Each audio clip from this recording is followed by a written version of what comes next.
France के चुनावों में इस्लामी आतंक। पहले दौर में राष्ट्रपति मैक्रोन की हार के बाद मुसलमानों के दंगे शुरू। फ्रांस में चुनाव के पहले दौर में राष्ट्रपति मैक्रोन की हार व दक्षिणपंथी राजनीतिज्ञ मरीन ले पेन की जीत हासिल करने के तुरंत बाद मुसलमानों ने दंगे शुरू कर दिए। अल्लाहू अकबर का नारा लगाते हुए सार्वजनिक संपत्तियों को जलाना शुरू कर दिया। उनमें से ज्यादातर अवैध प्रवासी हैं जिन्हें फ्रांसीसी वामपंथी पार्टी ने स्वीकार किया है। पूरे बिहार में मानसून एक्टिव। पटना में 5 दिन बारिश की संभावना। मौसम पर आईएमडी का है ये अपडेट। मानसून पूरे देश को कवर कर चुका है। अब अलग अलग राज्यों में रुक रुक कर बारिश का सिलसिला जारी है। बिहार में भी मौसम विभाग ने बारिश का जाली अलर्ट किया है। आईएमडी ने कई जिलों में चमक और गरज के साथ बौछारें पड़ने का आसार जताए हैं। गैर कांग्रेसी नेता का तीसरी बार प्रधानमंत्री बनना बर्दाश्त नहीं हो रहा। पीएम मोदी का विपक्ष पर तंज। प्रधानमंत्री नरेंद्र मोदी ने मंगलवार को एनडीए सांसदों के साथ बैठक की।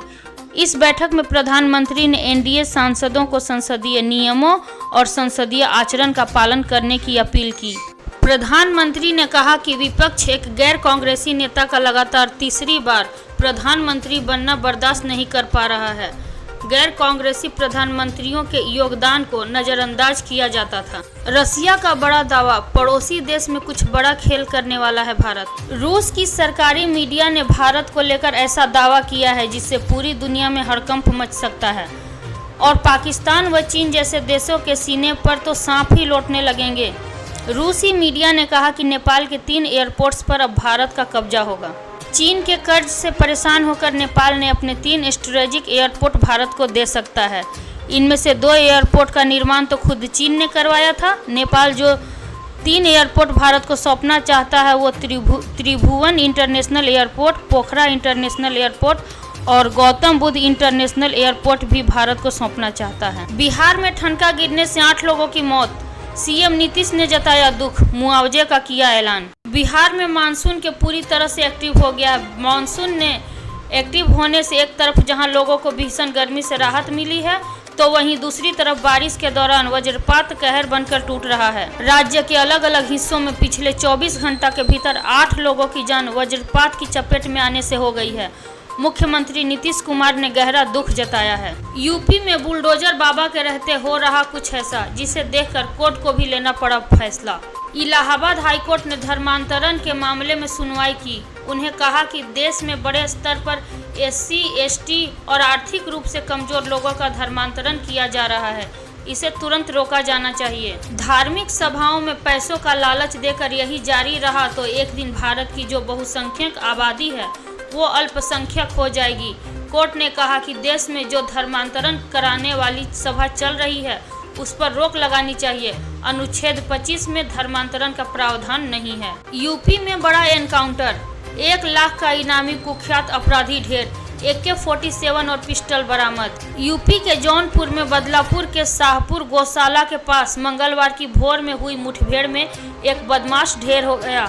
उसके साथी अंधेरे का फायदा उठाकर भागने में सफल हो गए। मृत बदमाश की शिनाख्त मऊ जिले के सराय लखनसी के नरई इमिलिया निवासी कुख्यात 35 वर्षीय सुमित कुमार सिंह उर्फ मोनू चवन्नी के रूप में हुई।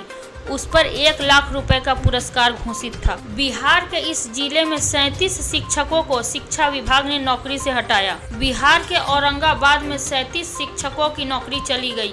जिला कार्यक्रम पदाधिकारी स्थापना की ओर से सोमवार 1 जुलाई को आदेश जारी हुआ। 37 शिक्षकों में रफीगंज प्रखंड में पदस्थापित 5, औरंगाबाद अनुमंडल में 6, बारून प्रखंड में 2, ओबरा प्रखंड में 3, कुटुम्बा प्रखंड में 4, देव प्रखंड में 4, दाऊदनगर प्रखंड में 2, नबीनगर प्रखंड में 6, मदनपुर प्रखंड में 3 एवं हसपुरा और गो प्रखंड में पदस्थापित 1-1 शिक्षक शामिल हैं।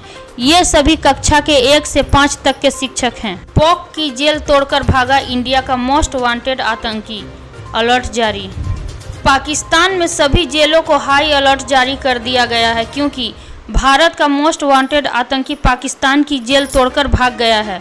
वह पाकिस्तान के कब्जे वाले कश्मीर की जेल में बंद था। यह घटना मंगलवार को हुई जिसमें 18 और कैदी भी फरार हो गए। बताया गया कि कैदियों ने पिस्तौल के बल पर गार्ड को काबू में रखा और मेन गेट को तोड़कर भाग गए। तेज बारिश से धंसी रेल पटरी, चरवाहे ने गमछा दिखाकर रुकवा दी ट्रेन, बड़ा हादसा टला। बिहार के मुंगेर जिले में सोमवार को बड़ा रेल हादसा होते होते बच गया। किउल जमालपुर रेलखंड में महाराणा समपार फाटक के पास निर्माणाधीन LHS पुल के करीब रेल पटरी धंसने से मेमू पैसेंजर ट्रेन दुर्घटना का शिकार होने से बच गई। अचानक हुई तेज बारिश से महाराणा नदी में बारिश का पानी आने से पुल के दोनों ओर की मिट्टी धंस गई। इससे अप और डाउन लाइन पर 10 फीट तक पटरियों के नीचे 1.5 फीट गड्ढा हो गया। वहां से गुजर रहे चरवाहे ने जब देखा तो उसने गमछा दिखाकर ट्रेन को रुकवा दिया। लालू यादव और राबड़ी देवी को बड़ी राहत, पटना हाईकोर्ट ने दोनों के खिलाफ दर्ज केस को रद्द किया। RJD अध्यक्ष लालू प्रसाद यादव और पूर्व CM राबड़ी देवी को आज पटना हाईकोर्ट से बड़ी राहत मिली है। हाईकोर्ट की बेंच ने आज लालू और राबड़ी के खिलाफ दर्ज केस को आज खारिज कर दिया। जस्टिस संदीप कुमार की बेंच ने मंगलवार को केस को खारिज करने का आदेश दिया। राजधानी पटना सहित बिहार के 13 जिलों में आज होगी भारी बारिश, वज्रपात की भी चेतावनी। बिहार में अब मानसून सक्रिय है। जुलाई शुरू होते ही मानसून ने अपना रंग दिखाना शुरू कर दिया है। बीते दिनों राज्य के कई जिलों में अच्छी बारिश हुई है। मंगलवार को बिहार के 13 जिलों में भारी बारिश की चेतावनी जारी की है।